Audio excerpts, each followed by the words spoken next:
Hey everyone, welcome to Jessistories. Today we have Dr. Lalich on our episode of Jessistories. Thanks so much for being here. This is an exclusive space, and for those viewing, please like, subscribe, share with friends and family.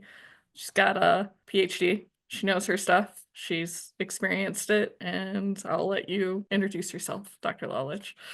Okay. Well, I'm Janja Lalich. I was in a cult myself back in the 70s and 80s, which is how I got into this. When I got out, I was about 40 years old and felt like I was 16. Anyway, over time, about 10 years after I was out, I got my PhD. I was a sociology professor for about 20 years at one of the California state universities.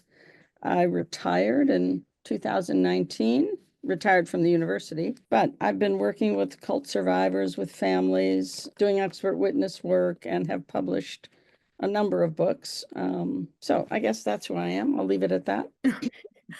And then moving into Twin Flames Escaping Twin Flames on Netflix. I said that backwards. Who initially reached out to you for the docu-series?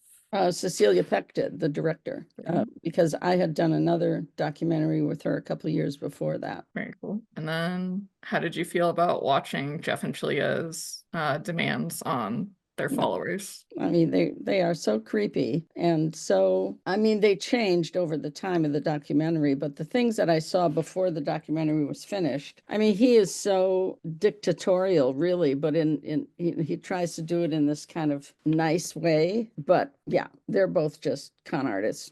That was my first impression. Fully agree with that. Did you see the tactics Jeff and Chilia used to keep members staying, like following, such as myself and Twin Flames Universe? Yeah, I mean, they used kind of classic influence and control techniques that most cults use. I mean, because they're an internet-based cult, it's a little different than if it's a physical cult like the one I was in. But I'd say primarily it seemed like they used guilt and shame to sort of humiliate people or make them feel shitty about themselves, doubt themselves. That seemed to be their main technique that they used. And then, of course, there was that map thing. I forgot what it stands for, but this Mind alignment process. yes, this mind alignment process by that army lady. That was just insane. So yeah, they did the usual stuff that cults do to keep you there. Yeah, and I fully agree with the guilt. And if they weren't getting what they want, money out of you, lots and lots of guilts. Yeah. And actually in their recent part one, part two, which I haven't seen part two, I was only able to watch part one because of Let the Fresh Air In, but they kind of guilt those of us who spoke up in the docu-series for speaking up and turned the narrative around like they were the victims and the ones speaking out. Oh, poor things.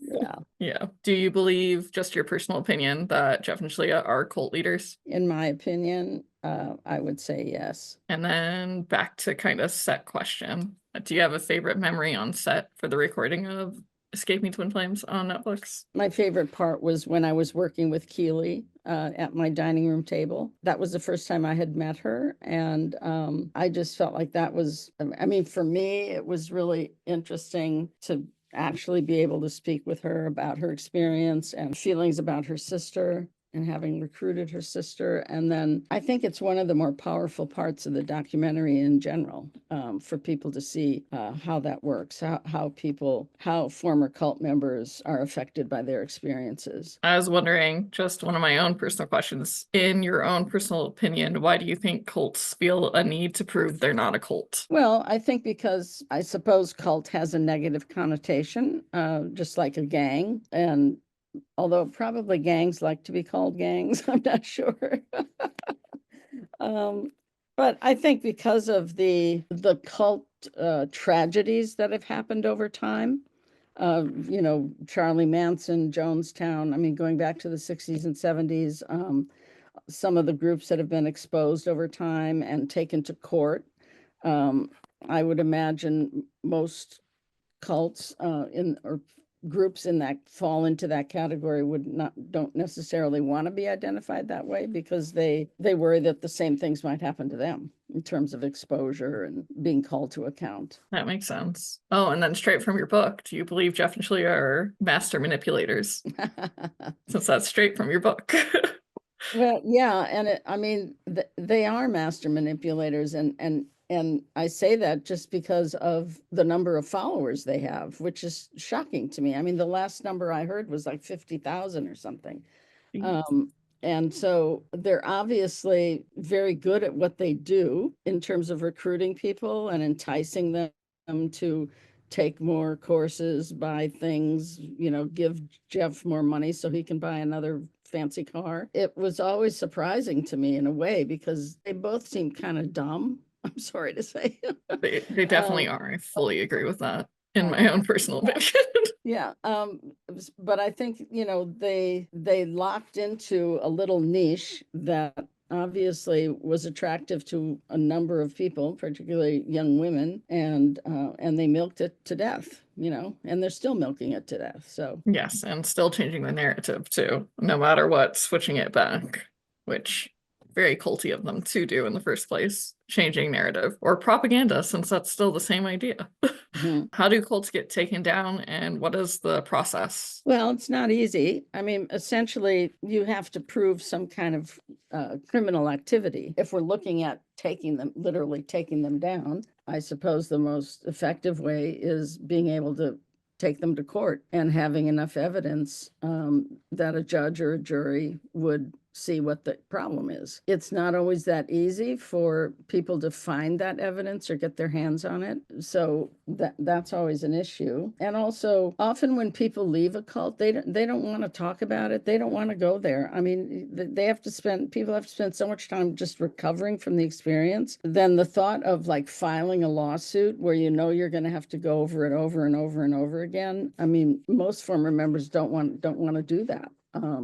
It's difficult. So it takes a lot of determination for whoever to finally be able to so-called bring a cult down. Makes sense. I mean, the cult I was in, which is an interesting case, we actually, we were a left-wing cult. We were going to have the revolution, right? And get rid of racism and sexism and, change the world, make the world better. Haha. And we actually finally had our revolution in that we overthrew our leader. And then the whole group fell apart because we voted to expel her and dissolve the organization.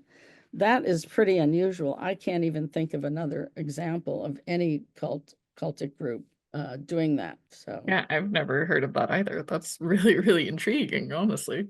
yeah. Hopefully that's in your memoir. Yeah, and I mean, and I think it happened in part because the cult leader did really stupid things. She was drunk all the time.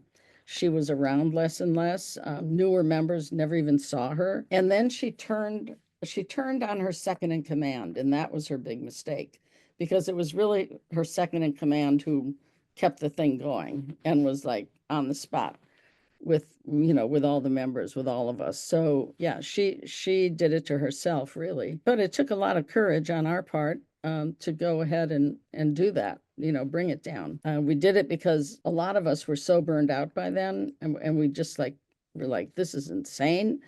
And she was out of the country. And so with her being out of the country, it felt safe to call everybody together and tell them what was going on and get to the point where people were ready to expel her and dissolve the organization. So when she came back, that's how she was greeted.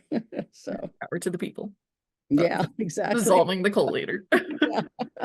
It's pretty awesome, honestly. But it was, I mean, there we were. At that point, we had about 100, I'd say 120, 130 members.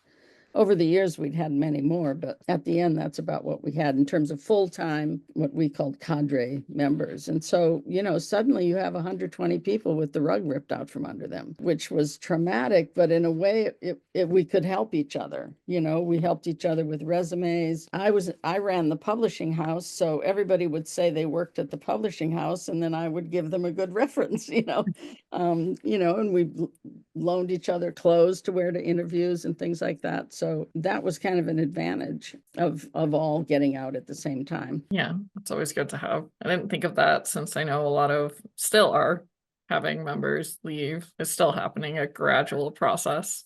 Yeah. But yeah, so that's your cult that you were in is very intriguing, honestly. I'm excited for your memoir. Well, a lot of it is in my other book, Bounded Choice. I don't know if you ever read that one. I haven't read it yet, but it Yeah. is on my list. On top of, I'm reading a Bounded, lot of stuff, but I yeah, will be reading it eventually. yeah, Bounded Choice is actually, it was my dissertation research for my PhD, and it was actually a comparison of the group I was in, left-wing radical group, and I compared it to the Heaven's Gate cult, which people may or may not know had a collective suicide, if we want to call it that, in the late 90s. So you couldn't think of two more different cults, right? We were like down to earth, work with the people, save the people. And Heaven's Gate was like, get the hell out of here. We're leaving Earth. Earth is going to be destroyed. We don't want to be here. But in the end, I found lots and lots of similarities, which is what you see across, no matter what kind of group, you see these parallels of influence and control that's used to trap members psychologically and sometimes physically. So yeah, so some of that is in that book for anyone who's interested. And I'll be leaving references, including to your site and any other links down below for Yeah. people to check out, or even any like giving to organization links too, Mhm. if you want to share those. So books and more will be down below. Please check out the links.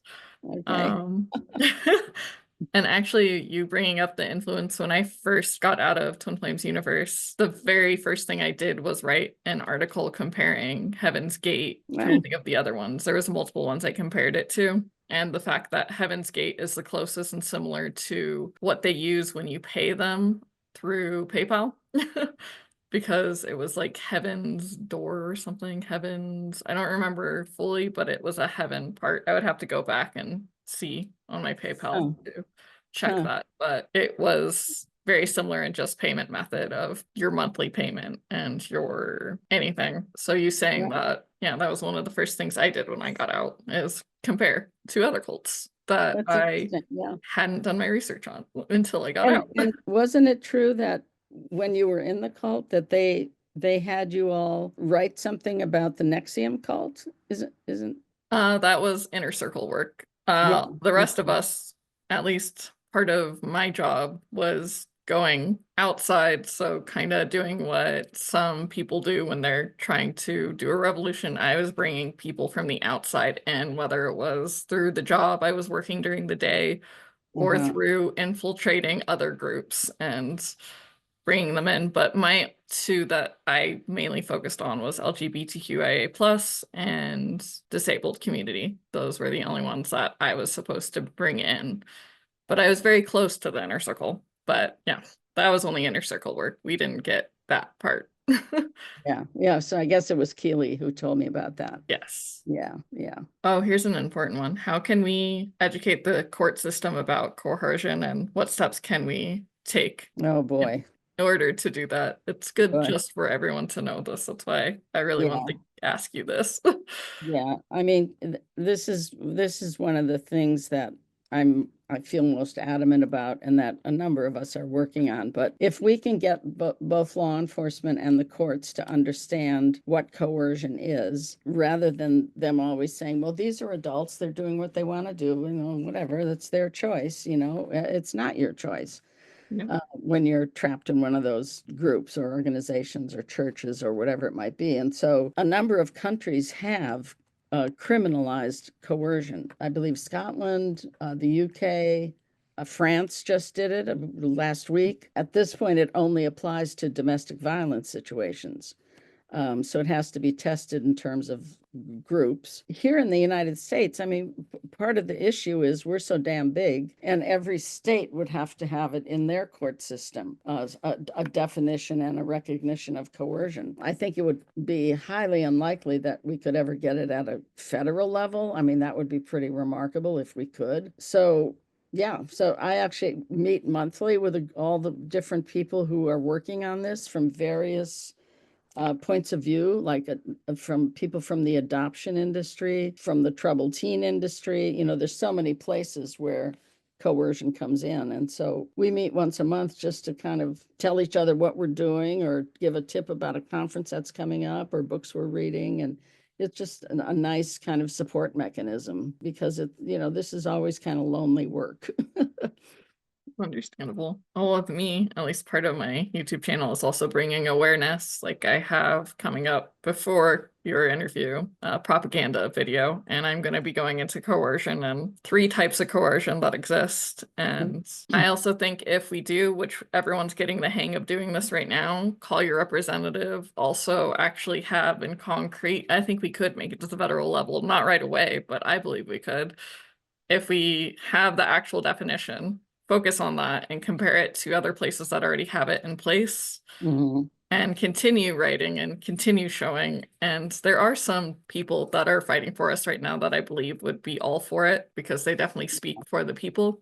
I think if we also target and show them, hey, look at this, not right now in time because we have more important things at least to focus on right Exactly. now. But I think if we can apply that and come up with it during this time period and then start putting it into motion, I think it could happen. That's It great. I mean, it's just, great that you're working on that. I should let you know that on the Lalich Center website, we're starting a new section called the Knowledge Bank, where we're going to post articles by people, reviews, like reviewing a documentary, reviewing a book, whatever, just other stuff by research projects. And one of the things we're doing is, which we've started on, is doing a whole post in that section of the website about coercion. So if you have anything that you've already written or whatever, bear that in mind that you can always send that to us and we can put it on our website, which will give it some exposure, I would love that, honestly. Yeah, I'll definitely start sending some stuff over. right? Do you even take YouTube videos too? Because I'm going to be doing a 3-part YouTube video.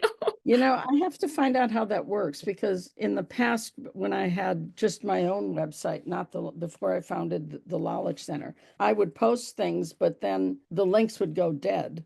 And I think it's bad to have dead links on your website. Yes, it's So, very so I don't know about YouTube, but I can certainly ask the guy who's the social media manager, as well as the team that works on the website, because that would be great to have that. So well then. keep in touch with me about that for sure. Absolutely. I will happily do that. And now, actually, the very important question of can you tell me anything about your upcoming memoir of what you'll Oh, God, the memoir. and I started the memoir actually right before the pandemic. When I was retiring. I left Chico, which is where I was living, and moved back to the San Francisco Bay Area. And I really thought I was retiring. And so I thought, oh, I'm going to write my memoir, which people have suggested I do ever since the beginning of time. So, and then unfortunately, then the pandemic happened. And what happened during the pandemic is my emails exploded because, as we know, people were getting enamored with QAnon and all these conspiracy theories, and families were like, I can't talk to my sister anymore. I can't talk to my uncle, whatever. And so I got completely distracted and started doing a lot of cult related work again.